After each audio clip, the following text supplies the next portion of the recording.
కొలస్సీ 1వ అధ్యాయం మనల్ని విడిచిపెట్టట్లేదు. గత వారం కూడా మనం 1వ అధ్యాయం మీదే ధ్యానం చేసాం. ఈ వారము పిల్లలతో మాకు బైబిల్ స్టడీ ఈ ప్యాసేజే వచ్చి చాలా ప్రశ్నలు, దీని మీద కన్ఫ్యూజన్, చాలా శ్రేష్టమైన విషయాలు ఇందులో ఉన్నాయి. అట్ ద సేమ్ టైం ఎన్నో అంశాలు ఇందులో ఉన్నాయి. అట్ ద సేమ్ టైం ఎన్నో ప్రశ్నలు కూడా ఇందులో ఉన్నాయి. పౌలు చాలా తెలివైన వారికి రాసిన తెలివైన పత్రిక ఇది క్రీస్తు గురించి. అయితే దీనికి ముందుగా ఈరోజు ఒక విషయాన్ని ముఖ్యంగా మనము చూద్దాం. ఇందులో ఏమిటంటే 13వ వచనములో ఆయన మనలను అంధకార సంబంధమైన అధికారములో నుండి విడుదల చేసి, ఇంగ్లీష్లో డొమైన్ ఆఫ్ డార్క్నెస్ అనేది ఇక్కడ చెప్పబడింది. అలాగే ఒకసారి యెషయా గ్రంథము 9వ అధ్యాయంలోకి వస్తే ప్రభువుని యెషయా ప్రవచనం ద్వారా ప్రపంచ మానవాళికి పరిచయం చేస్తూ మనందరికీ సుపరిచితమైన వచనమే. యెషయా గ్రంథం 9లో ఏముంటుందంటే, ఆయన భుజముల మీద రాజ్యభారము ఉండెను. ఇప్పుడు ప్రస్తుతము జరుగుతున్న యుద్ధాలు, సమాధానము లేని పరిస్థితులను మనం చూస్తున్నప్పుడు పరిశుద్ధ గ్రంథం ఎప్పుడో వీటి గురించిన విషయాలు వాక్యంలో చెప్పడం జరిగింది. మన ఈ రాజ్యాలన్నిటినీ పౌలు ఒక్క మాటతో పోల్చాడు. అది ఏమిటంటే అంధకార సంబంధమైన అధికారములో నుండి, డొమైన్ ఆఫ్ డార్క్నెస్ అంటే ఏమిటి? ఆయన భుజముల మీద రాజ్యభారం ఉంది. యేసు ప్రభు ఈ లోకానికి వచ్చినప్పుడు మనం కింగ్డమ్ ఆఫ్ గాడ్ గురించి ఎన్నో విషయాలు నేర్చుకుంటూ ఉన్నాం. ఆయన ఒకరోజు పరిపాలించబోతూ ఉన్నాడు. అయితే ఆ పరిపాలన వేరు. కానీ మనము ఎటువంటి పరిపాలన నుండి విమోచించబడ్డాం? ఎటువంటి గవర్నెన్స్ నుంచి మనం విమోచించబడ్డాం? అసలు డొమైన్ ఆఫ్ డార్క్నెస్ అంటే ఏమిటి? అంధకార సంబంధమైన రాజ్యం అంటే ఏమిటని మనం చూస్తే, ఎఫెసీయులకు రాసిన పత్రిక 2వ అధ్యాయము 2వ వచనంలో మనందరికీ తెలిసిన మాట ఏమిటంటే, ఈ లోక సంబంధమైన అధికారి అని మనం చూస్తూ ఉన్నాం. ఎఫెసీ 2:2లో వాయుమండల సంబంధమైన అధిపతిని, అతను ఏం చేస్తాడంటే మన మనసులను ఏలుబడి చేయగల శక్తి గలవాడు. అలాగే 2 కొరింథీ 4:4 మనం చూస్తే, the God of this world has blinded the minds. ఈ అంధకార సంబంధం, ద డొమైన్ ఆఫ్ డార్క్నెస్, ఈ చీకటి రాజ్య పరిపాలకుడు వాడు ఎలాంటి వాడంటే, వాడు ఈ వాయుమండల సంబంధమైన వాడు. రెండవది, మన మనసులను అంధత్వంలోనికి తీయగలిగేవాడు, బ్లైండెడ్ ద మైండ్స్. ఇది ఈ అంధకారము యొక్క రాజ్యము. అంతేకాదు ఈ పరిపాలకుడు గురించి కొన్ని విషయాలు చూద్దాం. ఇటు ఎటువంటి వాడు? యోహాను సువార్త 8వ అధ్యాయము 44వ వచనము చూడండి. యోహాను సువార్త 8వ అధ్యాయము 44వ వచనం.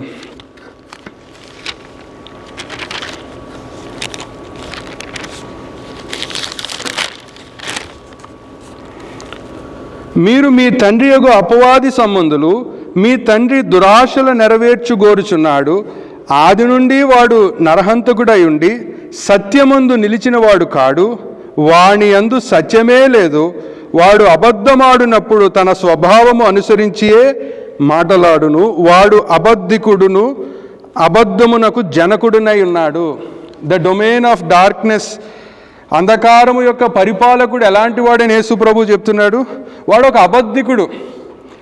ఆ అబద్ధికుడు పరిపాలన చేసే ఈ అంధకార రాజ్యాలు ఎలా ఉంటాయి? అన్నీ అబద్ధాలే. నిన్న మహారాష్ట్ర స్టూడెంట్ ఒకడు అన్నాడు, అన్న brother, in upcoming elections government is promising 3,000 per person freebies, 3,000 ఇస్తారంట. అన్నీ అబద్ధాలే, రాజ్యాలన్నీ అబద్ధాలే. మీకు ఇది ఇస్తాం, అది ఇస్తాం, అన్నీ అబద్ధాలే. ఎందుకంటే పరిపాలకుడు అబద్ధికుడు కాబట్టి పరిపాలించే ఈ వాయుమండల సంబంధ అధికారి చెప్పేవన్నీ అబద్ధాలే. So the domain of darkness, అంధకార సంబంధమైన ఈ లోకములో అన్ని అబద్ధాలతో కూడిన రాజ్యము, వాడిలో సత్యమే లేదు. చాలామంది ఈ ప్రభుత్వం కాకపోతే వచ్చే ప్రభుత్వం చేస్తుంది, ఈ ప్రభుత్వం కాకపోతే వచ్చే ప్రభుత్వం. ఏమండి, ఏ ప్రభుత్వం అయినా సరే అబద్ధాల మీద కట్టాల్సిందే.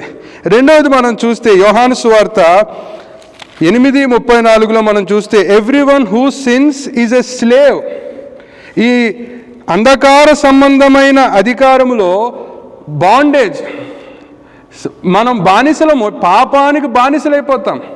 వాడు ముందుగా అబద్ధాలు, తర్వాత బానిసత్వం, బాండేజ్.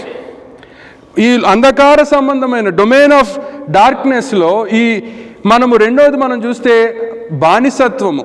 మనం పని చేసుకోకపోతే బతకలేం, సంపాదించకపోతే బతకలేం, ఫ్రీడమ్ లేదు. తల్లికి ఫ్రీడమ్ ఉండదు, తండ్రికి ఫ్రీడమ్ ఉండదు, బిడ్డలకు ఫ్రీడమ్ ఉండదు. ఇది ఫ్రీడమ్లెస్ జీవితం ఇది.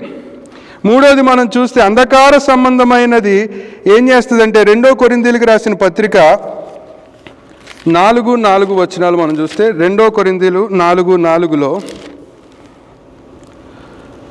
దేవుని స్వరూపి ఉన్న క్రీస్తు మహిమను కనపరుచు సువార్త ప్రకాశము వారికి ప్రకాశింపకుండు నిమిత్తము ఈ యుగ సంబంధమైన దేవత అవిశ్వాసులైన వారి మనోనేత్రములకు గ్రుడ్డితనము కలగజేసెను.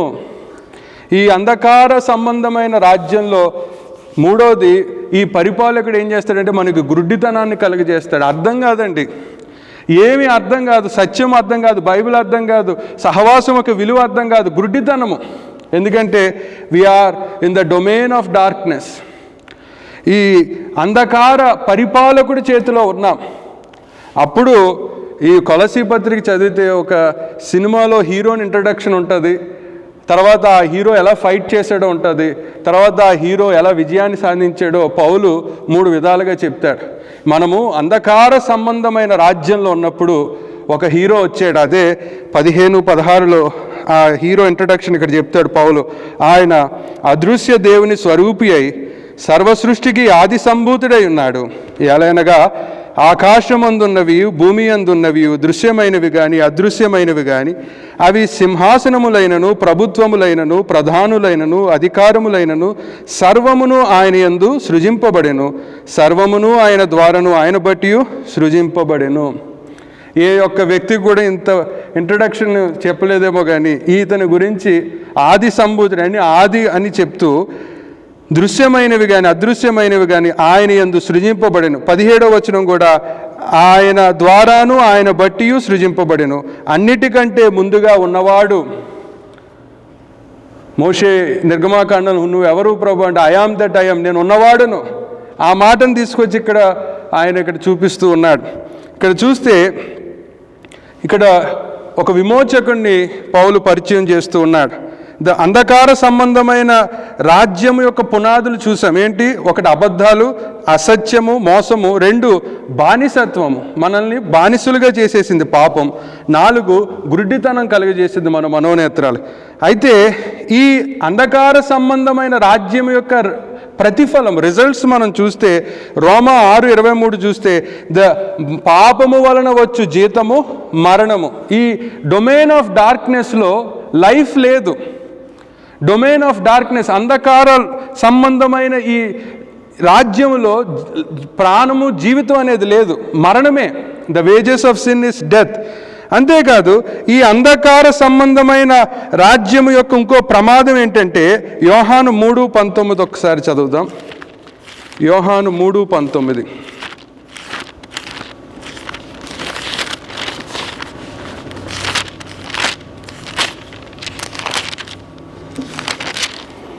యోహాను 3:19లో యేసు ఈ దేవాలయమును పడగొట్టి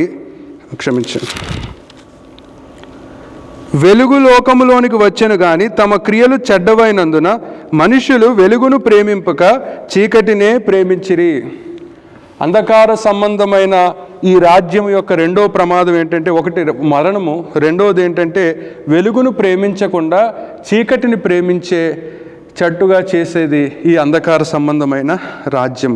అయితే మన ప్రభు అయిన యేసుక్రీస్తు ఇక్కడ పౌలు ఆయన ఎలాంటి వాడో చెప్పి ఆయన మొదట మనల్ని విమోచించాడు.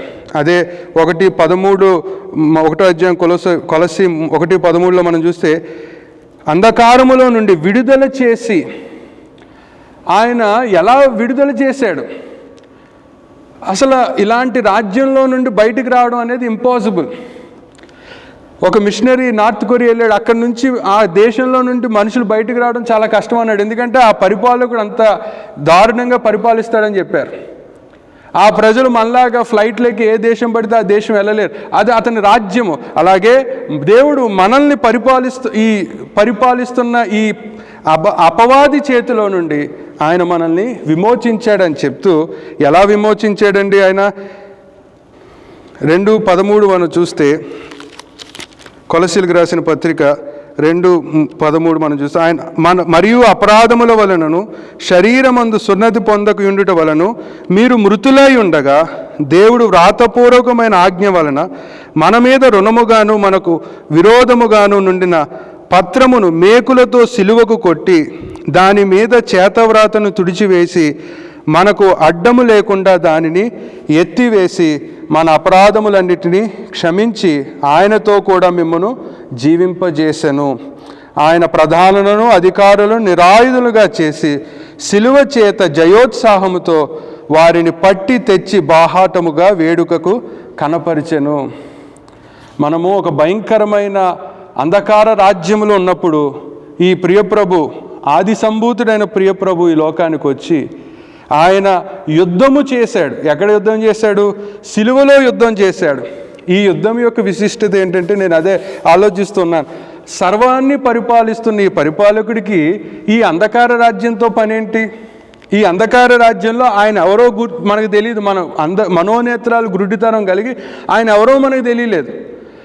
మనం వద్దనుకున్నాం, ఆయన ప్రేమను వద్దనుకున్నాం, ఆయన పరిశుద్ధతను వద్దనుకున్నాం, చీకటినే ప్రేమించిన మన బ్రతుకులు. ఆయనకు మనతో పని ఏమిటి? నాకు అది అర్థం కాల. అటువంటి దేవుడు, ఆది సంభూతుడైన దేవుడు, ఆయనకి ఇంకా పరిపాలన చేయడానికి బోల్డ్ ఉన్నాయి. ఆకాశాలు పరిపాలిస్తాడు, గ్రహాలను పరిపాలిస్తాడు, సూర్యచంద్ర నక్షత్రాలను పరిపాలించే దేవుడికి మనతో పని ఏంటి అనేది నాకు అర్థం కాల. ఆయనకు పనే కాదు, మనల్ని ప్రేమించి సిలువలో యుద్ధం చేశాడు. చాలా రాజ్యాలు ఏమంటారంటే, ఈ రిడెంప్షన్కి మామూలు రిడెంప్షన్కి తేడా ఏంటంటే, ఈ రిడెంప్షను ఇప్పుడు ఈ ప్రభుత్వం నచ్చినోడు వేరేవాడు వచ్చి ఏమంటాడంటే, నేను ఇంకా ఈ దేశాన్ని ఇంప్రూవ్ చేస్తానంటాడు. కానీ మన ప్రభు మనల్ని ఇంప్రూవ్ చేస్తాననలేదు, మనల్ని రిడీమ్ చేస్తానన్నాడు. ఆయన రిడీమ్ చేసి ఆయన ఒక రాజ్యాన్ని నెలకొల్పుతానన్నాడు. ఆయన రాజ్యము యొక్క విశిష్టత 4 విషయాలు చెప్తానండి. అంటే 4 రాజ్యాలు ఉన్నాయి. అదేమిటంటే, ఆయన రాజ్యంలో యోహాను 10:10లో మనం చూస్తే అక్కడ జీవం ఉంది, మరణం లేదు. అంధకార సంబంధమైన రాజ్యము నుండి మనలను వెలుగు రాజ్యంలోనికి ఆయన తెచ్చాడు. ఈ క్రీస్తు రాజ్యం, ఆయన భుజం మీద రాజ్యభారం ఉంది. ఆ రాజ్యంలో మరణమే లేదండి. There is no death in his kingdom, in his governance. అంతేకాదు, ఆయన రాజ్యంలో యోహాను 8:36లో మనం చూస్తే ఆయన రాజ్యంలో స్వతంత్రత ఉంది, బాండేజ్ అనేది లేదు ఆయన రాజ్యంలో. ఉదయాన్నే లెగాలి, రేపు సోమవారం ఉదయాన్నే లెగాలి, పనికి వెళ్ళాలి, మళ్ళీ సాయంత్రం రావాలి, మన అన్ని బానిస జీవితాలు. కానీ ఆయన రాజ్యంలో అలా ఉండదు. అంతేకాదు, ఆయన రాజ్యంలో అంధకారం ఉండదు, గురుడితనం ఉండదు. ఆయన రాజ్యంలో వెలుగు ఉంటుంది. 2 కొరింథీ 4:6 మనం చూస్తే. అంతేకాదు, ఆయన రాజ్యంలో సమాధానం ఉందండి. ఆయన రాజ్యం వచ్చినప్పుడు మనం న్యూస్ ఛానల్స్ పెట్టి ఎవరిని తిడుతున్నాడు అని చూసుకోని అవసరం లేదు. ఎందుకంటే ఆయన రాజ్యంలో సమాధానము. మనము అంధకార సంబంధ రాజ్యాన్ని చూసాం, క్రీస్తు రాజ్యాన్ని చూస్తున్నాం. ఎంత వ్యత్యాసము! అంతేకాదు, ఆయన రాజ్యములో బిలాంగింగ్, ఆయనకి దగ్గరగా ఉంటాం. ఆయన రాజ్యంలో నశించిపోవడం అనేది ఉండదు. ఆయన రాజ్యంలో ఓన్లీ రక్షింపబడ్డమే, ఆయన రాజ్యంలో నశించడం అనేది ఉండదు. ఇటువంటి రాజ్యాన్ని ప్రభు స్థాపించి ఇంకా ఎంతోమంది అంధకార రాజ్యంలో ఉంటే ప్రభు మనల్ని ఆ అంధకార రాజ్యంలో నుంచి విమోచించాడు. ఈ కొలసీ పత్రికలో మొదటి అధ్యాయంలో ఎన్నో సత్యాలు ఉన్నాయి. ఆయన ఈ రాజ్యం ఒకరోజు ఆయన పరిపాలన చేస్తాడు, ఆయన రాజ్యం వచ్చింది. కానీ ఈరోజు ఆయన ఏం చేశాడో తెలుసా? ఆయన రాజ్యాన్ని నీ హృదయంలో ఎస్టాబ్లిష్ చేశాడు. మన హృదయంలో ఆయన జన్మించి మన హృదయంలో ఆయన పరిపాలన ఆల్రెడీ మొదలుపెట్టాడు. ఒకరోజు ఆయన బహిరంగంగా ఆయన పరిపాలించబోతూ ఉన్నాడు. అంధకార సంబంధమైన అధికారములో నుండి విడుదల చేసిన మన ప్రభువుని జ్ఞాపకం చేసుకుందాం.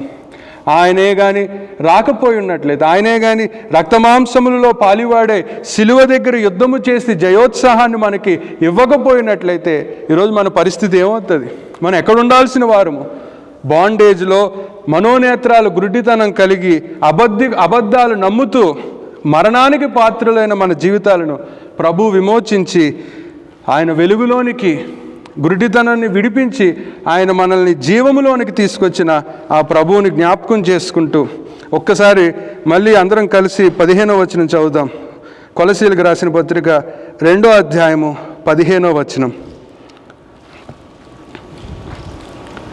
కొలసీలకు రాసిన పత్రిక 2వ అధ్యాయం 13, 15 కలిసి ఉన్నాయి. అందరం కలిసి చదువుదామండి.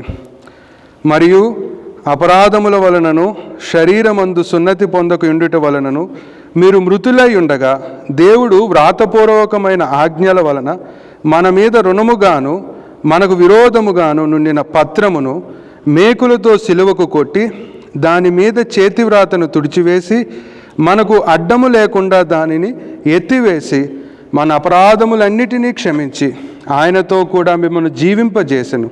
ఆయన ప్రధానులను అధికారులను నిరాయుధులుగా చేసి సిలువ చేత జయోత్సాహముతో వాటిని పట్టి తెచ్చి బాహాటముగా వేడుకకు కనపరిచెను. ప్రభువు చేసిన యుద్ధము అది సామాన్యమైన యుద్ధం కాదు. అది ఆయన ప్రాణాన్ని పెట్టవలసిన యుద్ధం. ఆది సంభూతుడేంటి, అన్నిటికీ కారణభూతుడేంటి, సిలువ మీద రక్తం కార్చడం ఏంటి? అది ఎవరి కొరకు అంటే మనందరి కొరకు. ఆయన తన ప్రాణాన్ని అర్పించి మనల్ని విమోచించి ఈరోజు ఆయన రాజ్యపు వారసులుగా చేశాడు. అంధకార రాజ్యం నుండి వెలుగు రాజ్యము మన ప్లేస్ మార్చేశాడు. ఆ ప్రియ ప్రభువుని జ్ఞాపకం చేసుకుంటూ ఆయనకు స్తుతులు చెల్లించుతూ, ఆయన ఆరాధన అంటే 2 విషయాలు గుర్తుపెట్టుకోండి. ఆయన ఏమై ఉన్నాడో జ్ఞాపకం చేసుకోవడం, ఆయన మనకి ఏం చేశాడో జ్ఞాపకం చేసుకోవడం.